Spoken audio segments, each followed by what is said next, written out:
Chega mais, nação, vamos juntos aqui analisar o Pascoalzinho falando aí sobre a vitória do Mengão, esculacho que foi em cima do Vasco, 2-0, o Mengão atropelou o Vasco, vamos juntos analisar, mas faz o seguinte, chega dando aquela moral, deixando o seu like, vamos bater recorde aqui em 5.000 likes para esse vídeo, por isso eu peço que você compartilhe o vídeo no seu grupo de WhatsApp com seu amigo flamenguista, manda pro seu amigo vascaíno pra zoar ele, e se você não é inscrito aqui no canal Meu Mengão React, se inscreva e ative o sino das notificações, créditos, canal ESPN, link na descrição. Vamos analisar as informações do Mengão. E Volta Redonda com 20 pontos já garantidos na próxima fase. O risco é grande de ter mais de um fora dessas 4 vagas para a semifinal, né? Pascoal. Dá para colocar 3. Boa noite, Zinho. Feliz semana para o Zinho, para vocês também, para o fã de esportes. Daniela, Paulo Silas. Se você levar em consideração os acontecimentos, por exemplo, o Madureira, o único que depende dele, desses que estão pendurados aí para classificação, é o Madura.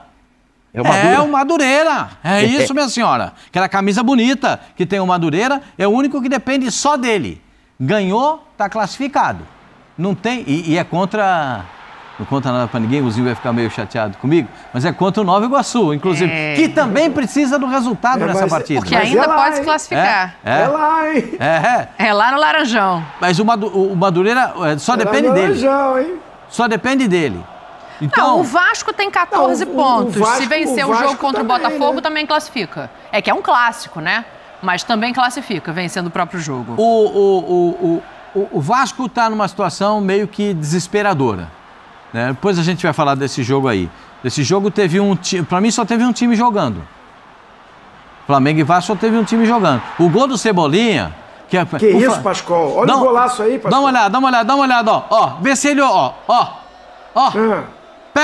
Pega esse pombo sem asa, vai lá na bochecha da rede, no ferro. Quase tira o brilho da jogada que o Wesley fez. Mas ele é titular, né, Pascoal? Ele é o terceiro reserva. Hoje o Cebolinha é terceiro reserva. Você vê como o Flamengo é tão bom? Que isso? O Flamengo é incomparável. Dá uma chegadinha aqui no estúdio. O Cebolinha hoje é reserva no Flamengo.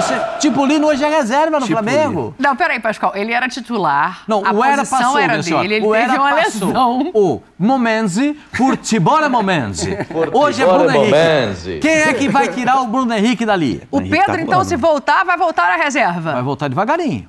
O Pedro não vai voltar jogando os 90 minutos. É só segunda-feira, Vai voltar devagarinho. É igual o Tipolino. Ele vai ser titular? Acredito que sim. O BH agora é o batedor de pênalti. Então, gente, como é que vai tirar um homem desse campo? O BH como é que vai tirar o Plata? A cobrança de pênalti. Não, mas dá pra jogar os dois, E o Plata? Claro. E o Plata vai botar onde? Só pode 11, né? No então, caso, é 11 que pode jogar. Ainda, né? Aí eu vou começar a perguntar pra senhora, o Plata vai botar... O Plata tá jogando mal? Não. Banco. Mas vai ficar no banco. Vai ter que vendo como é que é? Pro Plata. Se fosse ouro, tá ele ficaria. Mal, não. Mas como Plata, ele vai... Olha aí, o que eu quero saber agora é o seguinte, a gente tá vendo aí, o Flamengo tá num lugar e a gente olha Vasco, Fluminense e Botafogo, parece que é de outra ordenzinho. Assim, a gente tem que pensar que o Flamengo, além de já ter o melhor elenco, é o mesmo treinador que terminou a temporada e priorizou uma pré-temporada, abdicou, passou susto o Flamengo, um início muito ruim com o Sub-20, inclusive com mudanças na comissão técnica no Sub-20, né? E ficou em risco ali, classifica, como é que vai ser, vai ter que, quando o pelotão até estreou antes, ia jogar contra o Sampaio Corrêa, e aí antecipou, jogou no sábado contra o Volta Redonda, lá em Brasília. Venceu o Volta Redonda, botou um time mesclado, ou o time B, não o Sub-20, mas o time B contra o Sampaio, ganhou também, e aí emendou vitórias nos clássicos, que são fundamentais, empatou com o Fluminense, né? Mas ganhou do Vasco, ganhou do Botafogo, foi campeão da Supercopa, isso deu moral para o grupo, premiou todos os jogadores, deu minutagem para todo mundo, veio com aquela frase, não vou matar nenhum jogador, colocando para jogar 2 partidas consecutivas, mas tem um elenco para ele fazer isso, né? E tem o retorno de alguns jogadores. O Cebolinha que fez esse golaço aí, o Pascoal tá certo, né? Ele voltou, não tem como voltar já como titular, vai ganhar ritmo, mas tem tudo para virar o ponta pelo lado esquerdo e o Bruno Henrique virar o centroavante, porque o Juninho machucou. Então é muito, muito normal se o Felipe Luiz fizer isso. Já que o Juninho machucou, que seria o centroavante que veio com essa opção, enquanto o Pedro não melhora, o Bruno Henrique fica como centroavante e o Cebolinha entra na esquerda. Mas aí você vai falar, realmente o Plata tá bem, o Luiz Araújo voltou bem também. Infelizmente agora acho que o Michael machucou também. Mas assim, o Flamengo está muito acima realmente, porque o planejamento de algumas equipes, a coisa não aconteceu. Para os outros não aconteceram. O Vasco, que deu uma melhorada, colocou em risco isso, com resultados ruins. Vai para o Clássico, tem a vantagem, joga em São Januário com a sua torcida. Precisa vencer. Agora tem que olhar também o seguinte, se o Madureira vencer o jogo dele, o Madureira está na frente. Isso. E o Fluminense, que tem o mesmo número de pontos, dependendo do resultado do Fluminense, mesmo com a vitória, o Vasco fica fora. Porque a diferença hoje é no saldo de gols. O número de vitórias está igual. Os critérios de desempate são 2 gols que o Vasco está na frente. O Bangu já está rebaixado. Sim. O Bangu já está rebaixado. É o adversário do Fluminense. O Fluminense, se der uma goleada, sei lá, 5, pode acontecer, 4, 5. E o Vasco ganhar por uma diferença mínima do Botafogo e o Madureira ganha, fica fora os dois, Vasco e Botafogo. Vão ter que torcer para o Nova Iguaçu contra o Madureira para dar chance para outro grande entrar, mas a situação complicou e a gente falou aqui, pelo que escolheram no campeonato.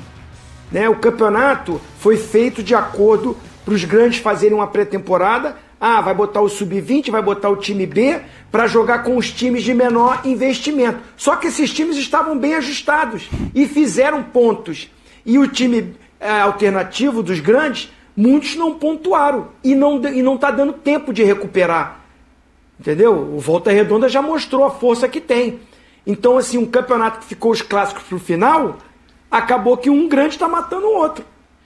Bota de novo aquela tela dos jogos, por favor, porque eu acho que essa é uma análise interessante da gente fazer, né? O Flamengo vai jogar com o Maricá, o Flamengo já está classificado. Boa Vista e Volta Redonda também já está classificado. Maricá e Boa Vista são times da parte de baixo da tabela. Só rebaixa um, que é o Bangu, já está rebaixado, mas são times da parte de baixo da tabela. Então a chance de Flamengo e Boa, aí a gente dá uma olhada aqui. A boa de Flamengo e Volta Redonda abrirem vantagem é grande. Agora do Vasco em diante tudo vale. E aí eu vou falar o seguinte, Vasco e Botafogo, se esse jogo empatar, a chance dos dois ficarem fora é absurda. Morrem abraçados, né? Porque o Sampaio Corrêa pega a Portuguesa e se o Sampaio ganhar, quem classifica é ele. Sim. O Nova Iguaçu joga contra o Madureira.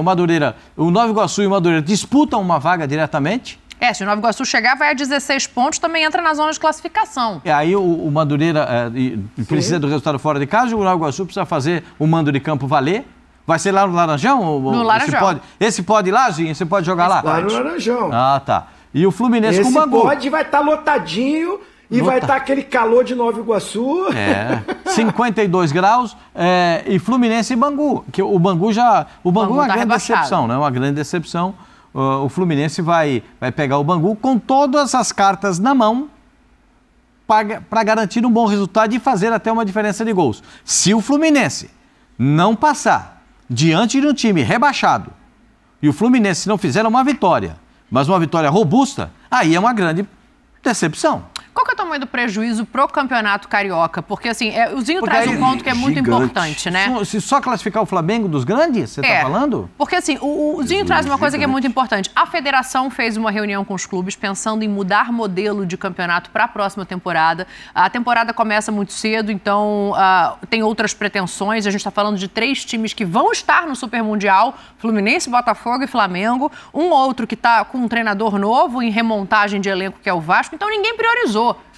Vai ter que ser revisto, Silas, porque se tem uma semifinal, com todo respeito aos outros clubes que a gente sabe que trabalham para isso, mas se você tem uma semifinal com Flamengo, Volta Redonda, Madureira e Sampaio Corrêa ou Nova Iguaçu, um campeonato esvaziado. Falei, Madureira, Nova Iguaçu, Sampaio Corrêa. Eu tô com aquele paletó azul em homenagem à Madureira. Tenho certeza disso, Dani. Agora, o Zinho falou uma coisa interessante ali. O Flamengo termina com o mesmo treinador. O Flamengo termina vencendo, o Flamengo começa vencendo a Supercopa contra o Botafogo. Que tudo bem, o John Textor meio que abandonou esse início de ano, né? Não priorizou formar o elenco novamente, Ah, não, tá tentando, fez proposta para alguns treinadores. Mas, assim, tá muito calmo, muito tranquilo. Como assim? Ah, o ano passado foi assim, mas começou com um treinador. Não era só interino. Teve treinadores também, que não deu certo. O Thiago Nunes foi um desses. Né? Então, assim, mas de um jogo que se ele vence, o Botafogo tá com 13 pontos, Dani. Vê pra mim aí na sua tabela aí. Qual foi a pergunta? Botafogo, quantos pontos tem? O Botafogo tem 13 pontos. O Botafogo tá com 13 pontos. Ele tá com 13 pontos. Se ele vence o jogo contra o Boa Vista, ele teria mais 2 pontos. Foi empate. Então ele teria 15 pontos hoje.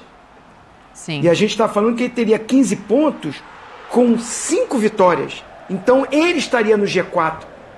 E você vê que o Caçapa não priorizou. Ele chegou no clube, não sei se isso foi ordem já, poupa o time para Recopa, para final contra o Racing. Abriu mão, porque assim, se o Botafogo vence o jogo, ele estaria no G4, dependendo dele, né? De repente ter um empate no jogo contra o Vasco. E abriu mão. Então são escolhas.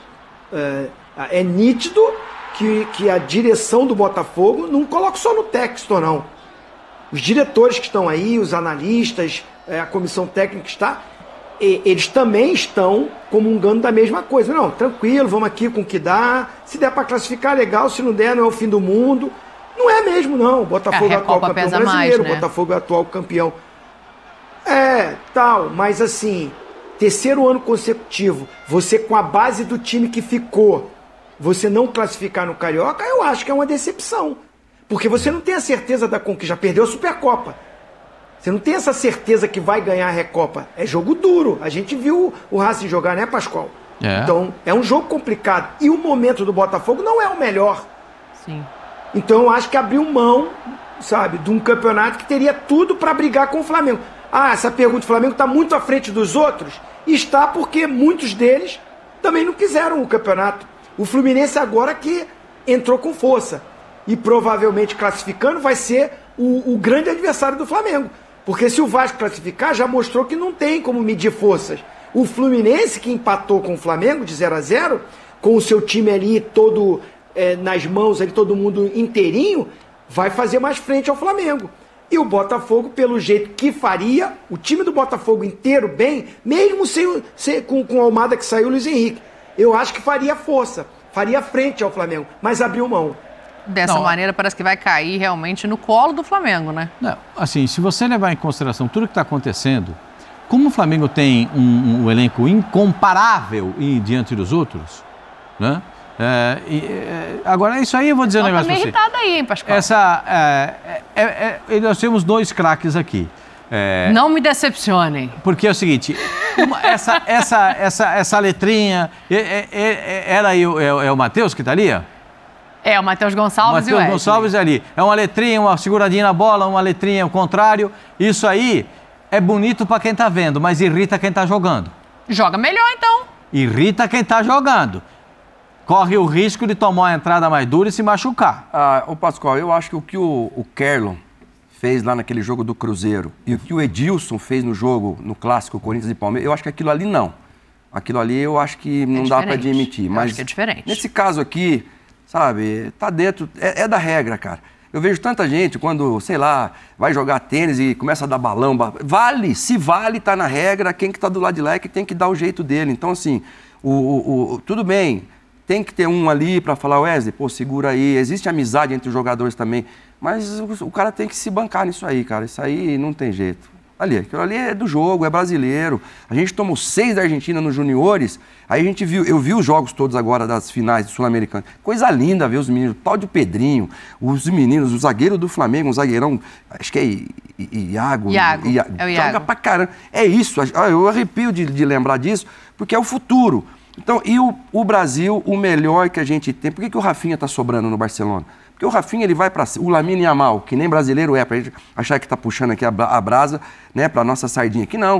O Lamine Yamal é craque, falei pro Pascoal no camarim, ele deu um toque de letra num dos gols. É recurso. Que é absurdo. Eu acho também. Às vezes o recurso é usado para provocar, eu concordo, mas na minha visão, que nunca joguei bolazinho, vocês jogaram, então aqui podem discordar, obviamente, é do jogo. Eu não consigo ver desrespeito. E muito me surpreende o Coutinho ser um dos caras a reclamar. O Coutinho sempre foi o cara do drible, do toque, de olhar para um lado e chutar para o outro. Tem que mandar prender o Ronaldinho Gaúcho, hein? Tem que avisar lá também, Zinho.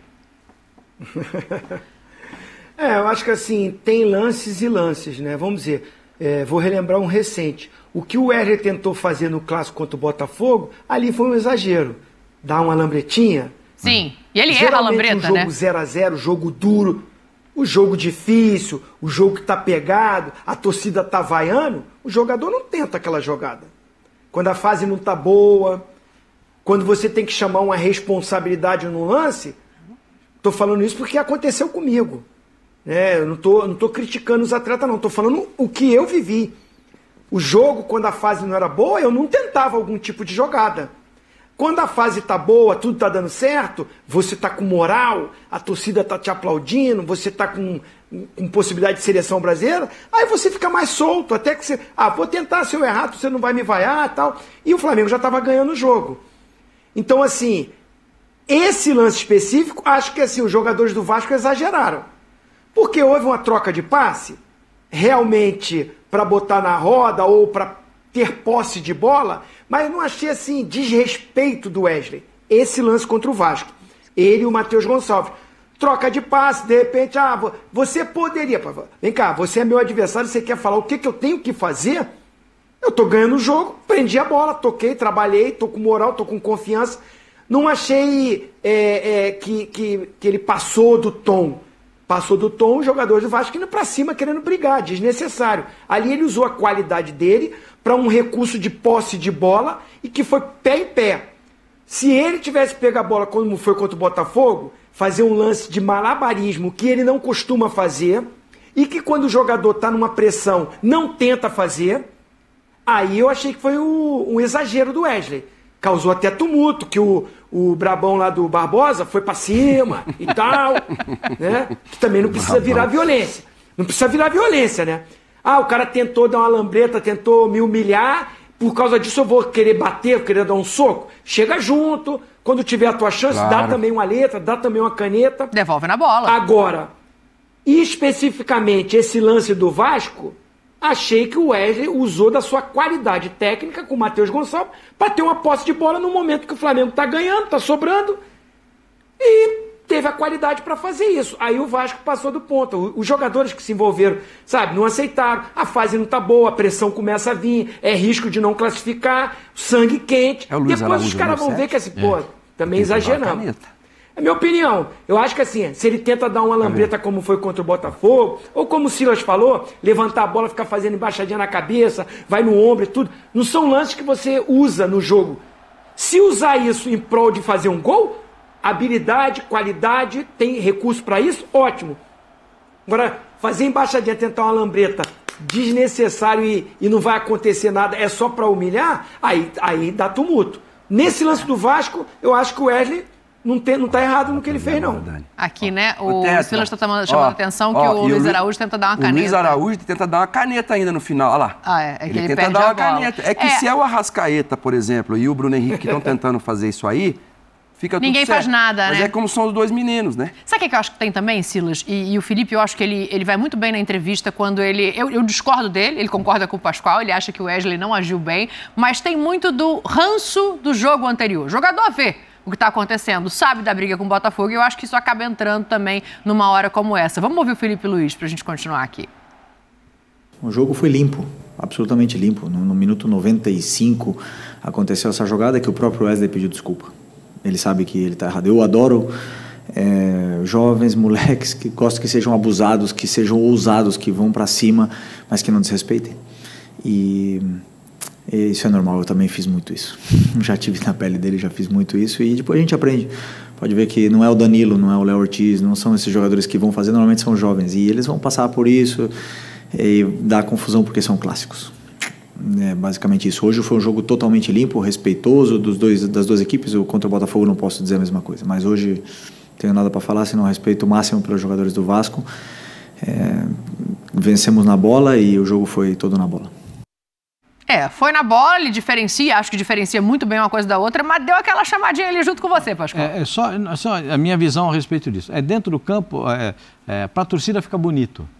A torcida do Flamengo estava gritando olé nessa hora. Claro, é empolgação. O Silas falou... Mas você queria que ele fizesse o quê? Que ele gritasse olé do jogo, tá certo? Chutão pro outro lado? Não, eu só sou... Não. Eu tô falando assim, eu quero saber do Pascoal o que ele queria que o Wesley fizesse. Isso, nessa jogada. Eu sempre... A minha visão a respeito disso é uma visão muito clara. Eu sempre tenho a visão da proposta de jogo, do objetivo do jogo. Se a proposta do jogo, se ele der uma lambreta e a proposta do jogo foi pegar a bola na frente e sair na frente, quem inventou a lambreta era um ponta que chamava Caneco, que jogou no Santos. Né? O Caneco inventou a lambreta. Entendi. Caneco foi quem inventou a lambreta. E depois outros aperfeiçoaram. Né? Esse lance, se ele é objetivo, se eles estão fazendo isso, envolvendo os adversários para entrar na área e fazer o gol, eu não vou discordar. Porque tem o objetivo mas eles estão valorizando a posse de bola, não? Ganhando o jogo, final da partida. Ali, quando escutaram o primeiro olé... Você viu quanto tempo que estava do jogo, Pascoal? Quanto tempo estava de jogo? 95. 48 segundo tempo, é isso. O cara vai fazer o quê? Vou segurar a bola, vou prender a bola. Mas eu sempre, para evitar isso, eu já vi cada briga feia. E você também já viu, o Ciro também já viu. A gente já viu cada briga feia. Sim. Aquela do Edilson estava na beirada do campo. Aquele dia do Edilson foi uma das maiores barbaridades que eu vi no estádio de futebol. O Corinthians... Mas aí a gente está falando de um extremo, né? O contexto todo é diferente. Aí o contexto... Aí vai o Juninho querer brigar. Olha quem foi querer brigar, o Juninho. A gente já viu também Edmundo fazendo a dança da bundinha e seguir o jogo. Aquele dia com o Gonçalves. Aqui o Juninho, que o Edmundo foi com o Gonçalves. Se é com o Júnior Baiano... Aí era mais arriscado, O conselho que eu dava quando eu estava jogando e acontecia esse tipo de coisa para os meus jogadores é o seguinte: não vá ser expulso, porque o jogo nós já perdemos. Devolve na Quando bola. você perde o jogo e perde o jogador, você perde 2 jogos num jogo só. Perfeito. Então não seja expulso. Vai ter o jogo da volta, vai ter um outro jogo. Vai ter uma chance. Dá aquela triscada no tornozelo do cara assim, de leve. Tá vendo? Mas isso é coisa do futebol que... Entendeu? Vai esbarrar, vai ter um sem querer. Eu sei. Por isso que eu digo que no futebol não tem sem querer. Mas no futebol não tem sem querer. Não tem. Sem querer não tem. É muito raro sem querer. O Pulianco tem. Por exemplo, o sem querer aquele você mesmo viu aquele dia. Eu vou fazer intervalo. Você viu o sem querer. O Maurício do Palmeiras se machucou numa jogada que não teve... Vamos mostrar. Nação, tá aí as últimas informações do Mengão. Não tem comparação, né? No Rio de Janeiro, o Flamengo tá dominando. Tá dominando tudo, meu amigo. Não tem comparação. Se a gente colocar no papel e ver o seguinte, quem vai pra final? Um exemplo. Quem pode ir pra final do Campeonato Carioca com o Flamengo? Quem chega como favorito? Flamengo. Não tem pra ninguém, meus amigos. O Mengão tá decolando. Felipe Luiz, cara, tá de parabéns. Tá fazendo o Flamengo jogar. O Mengão, cara, tá chamando a atenção de todo mundo. A imprensa esportiva pelo Brasil inteiro tá elogiando o Felipe Luiz, o trabalho do Felipe Luiz no Flamengo. Mas vamos ficar de olho, né? A expectativa para esse ano de 2025 é muito boa. Eu também acredito. Eu acho que esse ano, nós vamos levantar muito caneco, meu amigo. Vamos levantar muitos troféus aí. O Mengão tá decolando. Tamo junto, nação. Muito obrigado por você estar aqui até o final do vídeo. Deixe seu like e a gente se vê daqui a pouquinho no próximo vídeo.